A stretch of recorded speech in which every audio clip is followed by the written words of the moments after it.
முன்னொரு காலத்தில் ஒரு ஏழை கவிஞர் ஒரு மன்னரின் அரசவைக்குச் சென்று தனது கவிதைகளால் மன்னரை மகிழ்வித்தார்.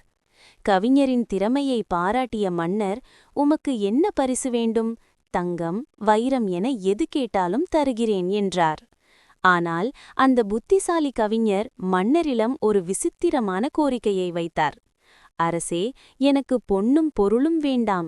இதோ இங்கே இருக்கும் சதுரங்க பலகையில் முதல் கட்டத்தில் ஒரு நெல்மணி வையுங்கள். அடுத்தடுத்த கட்டங்களில் முந்தைய கட்டத்தில் இருந்ததை விட 2 மடங்காக 64 கட்டங்கள் வரை நெல்மணிகளை கொடுத்தால் போதும்" என்றார். மன்னர் இதை கேட்டு சிரித்தார். "இவ்வளவுதானா? மிகச் சிறிய கோரிக்கை" என்று கூறி சம்மதித்தார்.